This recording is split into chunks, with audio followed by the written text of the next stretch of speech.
Yo guys, sebelumnya saya punya pertanyaan nih. Gimana jadinya kalau kalian modar terus reinkarnasi jadi antagonis dari game yang biasanya kalian mainin? Dan kalian itu reinkarnasi jadi karakter yang udah dipastiin bakalan mati gitu loh, antagonisnya. Apa yang bakal kalian lakuin? So, inilah yang akan saya bahas. Langsung aja, kita mulai. Cerita dibuka dengan sebuah vas bunga yang pecah dan nampaklah pelayan yang meminta pengampunan dari tuannya atau majikannya. Namun tuannya tidak menggubris akan hal itu. Kemudian terlihatlah sosok seorang wanita yang sedang memeluk anaknya, atau bisa dibilang anaknya ini adalah tokoh utama kita. Dia yang melihat hal itu kemudian menyadari kalau ini merupakan event sebuah game. Game itu bernama Braveheart, yakni game RPG fantasi. Game ini merupakan game yang sangat keren dan juga sudah dimainkan berkali-kali oleh sang tokoh utama. Jadi dia mengingat semua detail bahkan dialognya. Kepala keluarga Stock yaitu Hayden, sang istri Jessica, dan pelayannya Clara. Dia heran, memangnya game ini kenyataan? Dan di mana dia saat ini? Dia juga sangat cemas karena dilempar dalam event kilas balik, di mana ibu dari heroin atau pemeran utama wanita akan dieksekusi oleh putra keluarga Stock yaitu Harold. Sontak dia bertanya di mana Harold. Dia yakin kalau saat ini Harold sedang dipeluk oleh ibunya. Seketika itu juga dia sadar bahwa saat ini dia sedang dipeluk. Dia kaget dengan hal itu, lalu wanita itu memanggil tokoh utama kita dengan nama Harold. Scene lalu berpindah pada Hayden yang akan memenggal kepala Clara. Tiba-tiba hal itu dihentikan oleh Harold. Dia pun berkata bahwa dia saja yang akan mengeksekusinya. Ternyata tubuh sang tokoh utama atau Harold ini bergerak secara sendirinya seakan mengikuti alur. Ayahnya bertanya tentang rencana Harold. Dia lalu berkata akan menjadikan Clara sebagai target sihir yang baru dia pelajari. Lalu seketika itu, dia pun disetujui oleh ayah dan bahkan ibunya. Bahkan mereka berdua mendukung Harold akan hal itu. Ya, dimaklumin aja, kan antagonis. Dia lalu terlihat sangat khawatir dengan apa yang dia lakukan tadi. Harold kemudian terlihat di depan sebuah cermin. Dia nampak tidak percaya bahwa dirinya adalah Harold Stock, yaitu karakter paling dibenci di dalam game, yang kemudian akan mati di tangan bos terakhir Justus. Dia lalu sangat frustasi karena dia yang seorang mahasiswa biasa tiba-tiba menjadi Harold. Kemudian terdengarlah ketukan dari pintu. Harold kemudian langsung menjawab. Dia pun sadar bahwa mulutnya yang menjawab itu dengan sendirinya, bukan dirinya. Lalu muncullah sosok legendaris yang dihormati oleh para wibu yaitu Sebastian Norman, gumam Harold saat melihatnya. Norman adalah satu-satunya orang bijaksana dan memiliki hati nurani yang ada di dalam keluarga Stock. Sebagai seorang Sebastian, pekerjaannya tidak lain adalah sebagai seorang kepala pelayan seperti Sebastian lainnya. Harold bertanya, apa urusan Norman dengannya? Norman menjawab bahwa dia ingin berkonsultasi dengan Harold. Harold heran dengan alasan dari Norman. Sontak Norman yang melihat wajah pucat dari Harold mengira Harold sedang tidak enak badan dan berkata akan datang nanti saja. Karena Harold yang dasarnya merupakan seorang antagonis, setiap kata-kata baik yang ingin dikeluarkannya otomatis tersaring menjadi kata-kata yang sesuai dengan kepribadian Harold menurut cerita tersebut. Dia lalu menjawab dengan kasar setiap hal yang dikatakan Norman. Karena tidak ingin berbasa-basi lagi, Norman lalu langsung memohon agar hukuman dari Clara diringankan. Harold langsung ingat kalau dialah yang memegang hidup Clara. Dia pun tanpa ragu akan menyelamatkan Clara. Tapi dia sadar apa itu akan baik-baik saja. Jika dia menyelamatkan Clara, dia akan menyimpang dari alur, dan Colette yang merupakan heroin utama tidak akan bertemu dengan Liner, protagonis utama. Tentu saja itu akan membuat sebuah butterfly effect yang memungkinkan dapat menyebabkan kematiannya. Karena itu Harold berencana akan menghindari skenario umum yaitu kematian Clara dan langsung menuju skenario utama yaitu mengirim mereka kepada protagonis utama. Semoga di sini kalian ngerti apa yang saya jelaskan. Harold kemudian membuat kata-kata yang berarti bahwa dia setuju untuk menyelamatkan Clara. Dia menyuruh Norman untuk mengambil tindakan awal jika ingin menyelamatkannya. Norman yang mendengar itu berterima kasih dan lalu langsung pergi. Harold pun menghela nafas lega dan berbaring di kasurnya. Dia hampir menyerah karena situasi yang menimpanya saat ini. Sontak dia langsung bangun dan mempelajari semua informasi yang ada di ruangannya. Dia juga berencana untuk menghindari setiap perbuatan brengsek dari Harold asli sambil mengikuti alur. Dan yang paling penting adalah mengetahui apa dunia ini sama seperti game yang dia ketahui atau tidak.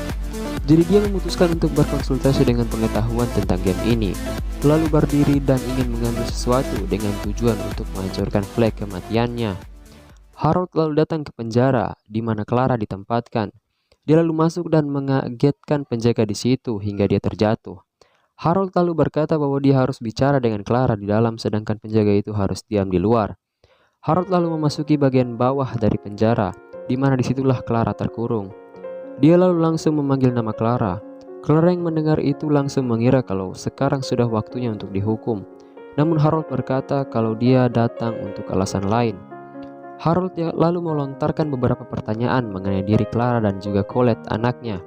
Di situasi ini, Harold terus melontarkan pertanyaan sampai dia mendapatkan kesimpulan, yaitu ini merupakan dunia game yang dia ketahui. Setelah mengetahui itu, Harold lalu berencana untuk menjalankan rencana, lalu pergi. Tapi dia dihentikan oleh Clara.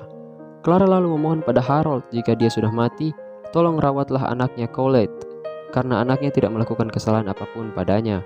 Sontak Harold langsung melontarkan kata-kata kasarnya yang membingungkan dan langsung pergi. Clara yang mendengar itu tidak memahami apa yang dikatakan oleh Harold. Cerita lalu berlanjut dan memperlihatkan wajah sedih dari Harold karena mendengar hal tadi. Sementara itu Norman datang pada Harold dengan membawa beberapa barang. Mereka lalu membahas cara terbaik agar dapat mengeluarkan Clara dan anaknya dari situasi ini. Norman lalu mengutarakan pendapatnya, yaitu mengeluarkan mereka dari wilayah Stokes. Harold lalu menanggapi hal tersebut walau ada beberapa hal yang harus dia tanggung. Dia pun berkata bahwa itu tidak masalah baginya. Harold bertanya di mana tempat yang menjanjikan itu. Norman lalu menjawab bahwa itu adalah desa Blues yang merupakan tempat tinggal Liner atau protagonis utama. Harold lalu menyetujui hal itu karena pikirnya kemungkinan Colette dan Liner bertemu sangatlah tinggi. Saat mereka membahas tentang penyelamatan dan cara yang paling tepat untuk menyelamatkan Clara, Norman menyadari kalau Harold ternyata mengetahui tentang anak Clara, yaitu Colette. Dia lalu menyadari bahwa Harold di usianya yang sangat muda ini mempunyai pikiran yang tulus. Karena pikiran seorang Sebastian, dia menyadari bahwa dari awal Harold memang sudah berencana untuk menyelamatkan mereka. Jadi dia juga harus bisa mengerahkan seluruh kekuatannya, kata Norman. Norman juga menyadari kalau ternyata Harold berbeda dari orang tuanya, dan sontak melihat Harold seperti cahaya harapan bagi keluarga Stokes. Keesokan harinya terlihatlah Harold yang sedang merapalkan sebuah mantra api, dan berhasil. Dia yang melihat itu sontak terkagum-kagum karena bisa menggunakan sihir. Namun karena mantra apinya tidak ideal seperti di dalam game, dia lalu berlatih terus agar dapat membuat sesuatu yang lebih besar dan mencolok agar terlihat seperti dia membunuh Clara, dengan tujuan supaya dia tidak dicurigai oleh ayah dan ibunya. Setelah beberapa lama, dia akhirnya mampu mencapai bentuk ideal sihir apinya. Harold yang sudah bertekad akan menyelamatkan mereka akan memastikan bahwa rencana penyelamatannya akan berhasil malam ini bagaimanapun caranya. Cerita pun berlanjut di tempat misinya akan dilaksanakan. Lalu kemudian terlihatlah Colette yang berlari ke arah ibunya. Clara yang melihat hal itu langsung memeluk anaknya dengan erat. Di tengah suasana haru itu, Harold mengajukan dua pilihan pada Clara. Yang pertama mati di sini, dan yang kedua pergi dari sini dan memulai kehidupan baru. Clara yang mendengar hal itu terlihat meragukan keputusan dari Harold. Dia lalu menyuruh Clara untuk cepat memilih dan mengeluarkan kata-kata kasarnya lagi. Clara lalu membuat keputusannya dan memilih untuk hidup bersama anaknya. Harold pun menerima keputusan itu. Harold lalu memanggil Colette dan memberikan sebuah liontin. Di sini singkatnya Harold menyuruh Colette untuk menyimpan liontin ini dan nanti harus diberikan pada orang yang akan melindunginya nanti. Colette yang mendengar hal itu tidak mengerti maksudnya. Ibunya lalu menjelaskan maksud dari kata-kata Harold padanya, kurang lebih sama dengan yang saya jelaskan di atas. Mereka berdua lalu pergi dengan para prajurit yang juga ikut untuk mengantar mereka. Harold lalu menyuruh Norman untuk kembali duluan. Harold lalu langsung melaksanakan tugas terakhirnya. Tiba-tiba terdengarlah sebuah angin kencang dan suara dari Harold yang berakting.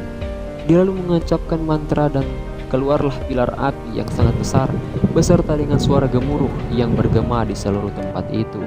Setelah selesai, dia lalu keluar dari hutan. Tapi ternyata Norman masih menunggu Harold di situ. Harold yang melihat itu langsung memaksa Norman untuk melupakan semua yang dia lihat maupun dengar. Norman pun mengiyakan hal itu.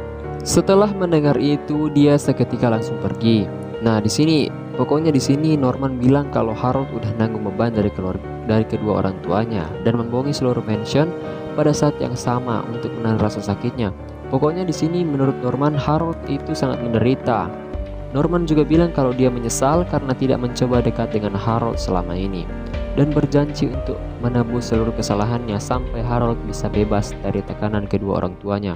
Begitu kurang lebih. Scene kemudian berpindah pada Clara dan Coolidge beserta para prajurit yang sedang dalam perjalanan ke desa Blush. Di sini Clara nampak termenung, memikirkan sesuatu. Ternyata dia memikirkan tentang yang diceritakan prajurit tentang Harold yang berusaha keras untuk mengeluarkan Clara dan anaknya dari sini.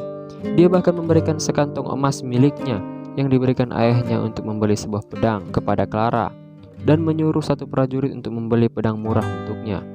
Clara yang sedang termenung melihat emas itu kemudian diingatkan oleh salah satu prajurit bahwa mereka akan sampai sebelum matahari terbenam.